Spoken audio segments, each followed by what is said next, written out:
Science है syllabus. हाँ जी शिव मंगल पढ़िए, ये इंट्रोडक्शन पढ़िए। And science has helped the under different natural बेटा एक एक सेंटेंस पढ़िए, उसके बाद वेट करना। science has helped us to understand understand different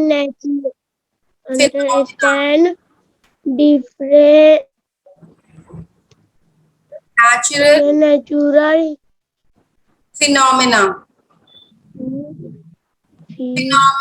pneumonia फिनो बोलो, फिनो मंगल बोलो, फिनोमेना फिनोमेना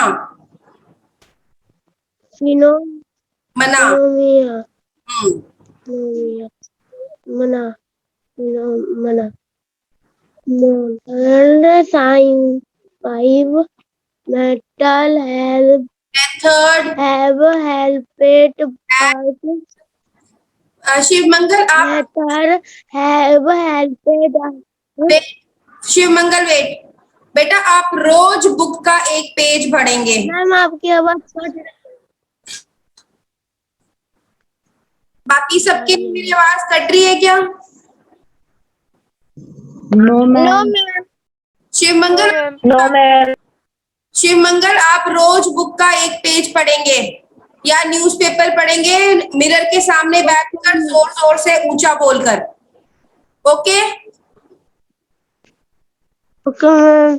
ओके रिया आप पढ़िए मैम स्टार्टिंग से। Science has helped us to understand different natural phenomena. Modern scientific method has helped us in making our lives more comfortable. Chemistry is one branch of science that has enabled us to synthesize new material with desired property to meet our daily needs. We require different types of material. The several diverse types of materials such as textiles, metals, glass, plastic, and and would have varying advantage and disadvantages. The best material depend upon the nature of the product to be designed. ठीक है रिया, आप भी रोज एक page पढ़ेंगे जैसे मैंने शिव मंगल को बताया है। आपकी भी रीडिंग बहुत अच्छी नहीं है बेटा, प्रोनाउंसिएशन ठीक नहीं है। हाँ जी, science has helped us to understand different natural phenomena.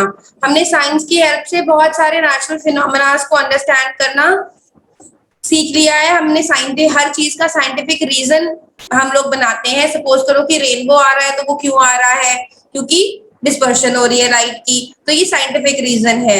अगर जो प्लांट्स हैं वो ग्रो कैसे कर रहे हैं, वो ऊपर को क्यों ग्रो कर रहे हैं, वो नीचे को क्यों नहीं कर रहे, हर चीज तो नीचे की तरफ ग्रो कर रही है, उसका भी साइंटिफिक रीजन है। तो हमने हर चीज का साइंटिफिक रीजन बनाया है कि फ्लड आ रहा है तो क्यों आ रहा है, ड्रॉट आ रही है तो क्यों आ रहा है, अर्थक्वेक बेटा चेतन अपने आप को म्यूट करिए। अगर अर्थक्वेक आ रहा है तो वो क्यों आ रहा है, तो हमने हर चीज के पीछे साइंटिफिक रीजन लगाया है। और जो हमारी आजकल की लेटेस्ट टेक्नोलॉजीज और लेटेस्ट साइंटिफिक मेथड्स है उन्होंने हमारी लाइफ को इतना कंफर्टेबल कर दिया है कि हमारे पास कार्स हैं, व्हीकल्स हैं, घर में माइक्रोवेव है, गैस स्टोव्स है, रेफ्रिजरेटर्स हैं, ये सब कुछ किसने दिया है हमें? साइंस ने दिया ना। तो जब भी हमें जरूरत पड़ती है तो हम कुछ ना कुछ नया करते हैं। वैसे ही जब हमें फाइबर्स की जरूरत पड़ी, नई मटेरियल्स की जरूरत पड़ी, तो हमने वो भी बनाए हैं। तो हमें हमारी डेली रिक्वायरमेंट्स मीट करने के लिए डिफरेंट टाइप्स ऑफ मटेरियल चाहिए। सो इसमें क्या है, chemistry is one branch of science that has helped that has enabled us to synthesize new materials with desired properties। मतलब हमें जो प्रॉपर्टी चाहिए मटेरियल में, हम उसको खुद सिंथेसाइज कर रहे हैं। हमें केमिस्ट्री ने ये इतनी एबिलिटी दे दी है। To meet our daily needs, we require different types of materials. The several diverse types of ma'am हाँ जी, मैम ये आप मैम फिजिक्स में पढ़ा रहे हो मैम कहीं में? ये केमिस्ट्री है बेटा। Okay ma'am. अम्मी को बताइए चेतन, आप क्लास डिस्टर्ब कर रहे हो। To meet our daily needs, we require different types of materials. तो several diverse type of materials such as textiles, मतलब हम कितने diverse, मतलब variety of materials हम यूज कर रहे हैं। क्या क्या यूज कर रहे हैं? टेक्सटाइल्स, मतलब आप जो कपड़े पहनते हो डिफरेंट डिफरेंट तरह के। मेटल्स, आप जो Chetan, why are you unmuting yourself again and again? Metals use कर रहे हो आप, डिफरेंट टाइप्स के मेटल्स। प्लास्टिक यूज करते हैं हम, कभी हम मेटल में सोना चांदी, कभी स्टील, कभी लोहा, कभी कुछ हम यूज कर रहे हैं ना, ये सब चीजें। उसके बाद ग्लास, उसके बाद प्लास्टिक्स हो गए। एडहेसिव्स, मतलब कि आप ग्लू यूज करते हो, आप और बड़े सारे एडहेसिव्स यूज करते हो, जिस जो दो चीजों को जोड़ने वाले एडहेसिव्स।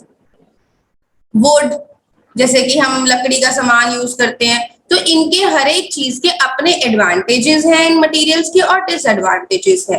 अब सबसे अच्छा मटेरियल कौन सा होगा, वो डिपेंड करेगा कि हमें nature of the product to be design, कि हमें प्रोडक्ट में क्या रिक्वायरमेंट्स है और हमें उसे किस तरीके से डिजाइन करना है। क्लियर हुआ इतना? हाँ जी चेतन पान, पढ़िए आगे। Fibres and plastics. Chetan Pal, Chetan पढ़ो बेटा फाइबर्स एंड प्लास्टिक्स से।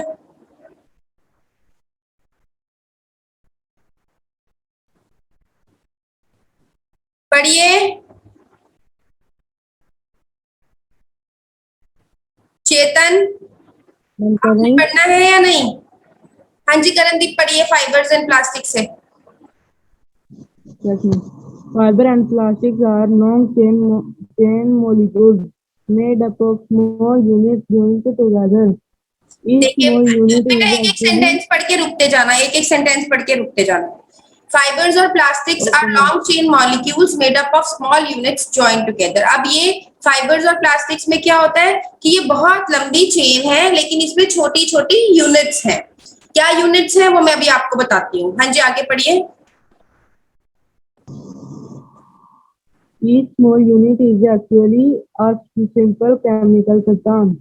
अब इसमें क्या है कि जैसे आप मोती की माला बनाते हो ना, तो एक मोती है, वो मोती को जब आपने माला बनाया तो एक चेन बन गई, उनको आपने जोड़ दिया। तो ऐसे ही जो ये फाइबर्स है, ये जो प्लास्टिक्स है, इसमें भी एक एक छोटी छोटी यूनिट को मिला के बहुत सारी यूनिट की हेल्प से चेन बनाई जाती है।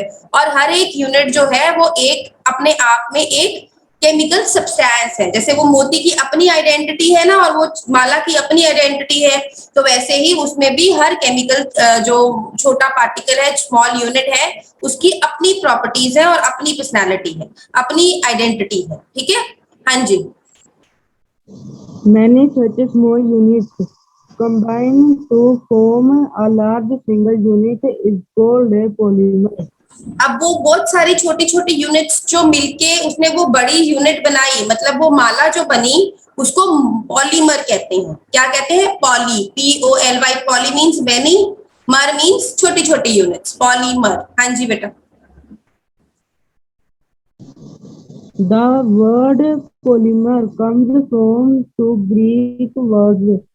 Poly means many and mer means part unit. So a polymer is made up of many many repeating units.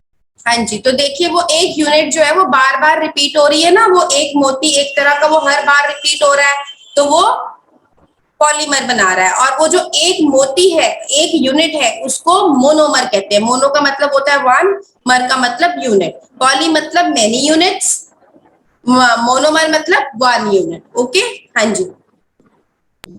The simple molecule again and again to give a polymer is called its monomer. हाँ जी, आगे पढ़िए। The process by which simple molecule, example monomers, are converted into polymers is called polymerization. Yes, अब क्या, एक minute बेटे, जब ये छोटे छोटे मोनोमर्स मिलके पॉलीमर बना रहे हैं, मोनोमर्स ने मिलके पॉलीमर्स बनाया ना, तो इस पूरे प्रोसेस को, इस रिएक्शन को पॉलीमराइजेशन कहते हैं। पॉलीमराइजेशन मतलब कि आप पॉलीमर बना रहे हो मोनोमर से, तो दिस इज कॉल्ड पॉलीमराइजेशन। ठीक है, ये आप लोग नोट कर लीजिए बेटा, मोनोमर, पॉलीमर, मोनोमर, पॉलीमर और पॉलीमराइजेशन। ये देखिए, ये पॉलीमराइजेशन, ये मोनोमर, ये पॉलीमर। यस, आगे पढ़िए Karandeep. Yes. Example polythene.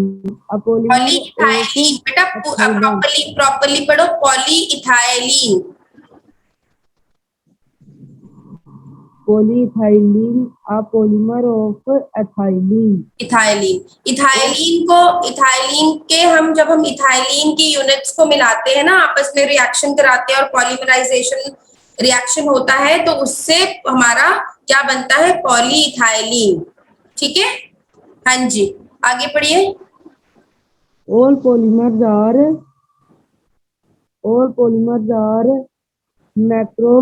macromolecules, but all macromolecules are not polymers because a polymer consists of repeating units of monomer. Example, chlorophyll is a macromolecule but is not a polymer. Yes, अब जो जितने भी polymers हैं, जितने भी polymers बनते हैं polymerisation reaction के बाद, वो सारे मैक्रो मॉलिक्यूल्स होते हैं। मैक्रो मतलब बड़े बड़े मॉलिक्यूल्स, लेकिन इसका मतलब ये नहीं है कि जितने भी बड़े बड़े मॉलिक्यूल्स है वो सारे पॉलीमर्स बन जाएंगे, क्योंकि हर एक कोई जो मैक्रो मॉलिक्यूल है वो हमेशा अपनी आइडेंटिटी नहीं मेंटेन करेगा। मोनोमर में क्या हो रहा है कि आपकी एक यूनिट की कोई केमिकल रिएक्शन होके उसकी प्रॉपर्टी नहीं चेंज हो रही है, लेकिन जब आप हम उसमें मोनोमर्स आ रहे हैं, मतलब आप एग्जांपल वही लीजिए नेकलेस का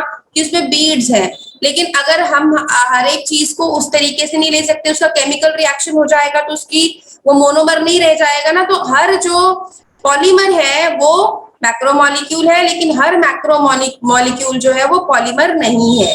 फॉर एग्जाम्पल क्लोरोफिल जो है वो मैक्रोमोलिक्यूल है, लेकिन वो पॉलीमर नहीं है।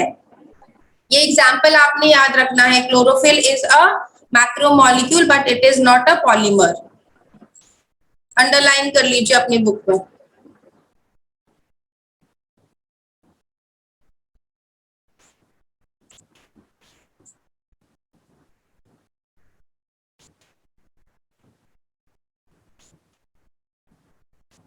चलिए आगे, हाँ जी अथर्व आप पढ़िए। पूरा वीडियो देखने के लिए और लेटेस्ट एग्जाम अपडेट्स जानने के लिए डाउनलोड करें कैरियर डिफेंस स्कूल का एंड्रॉयड ऐप।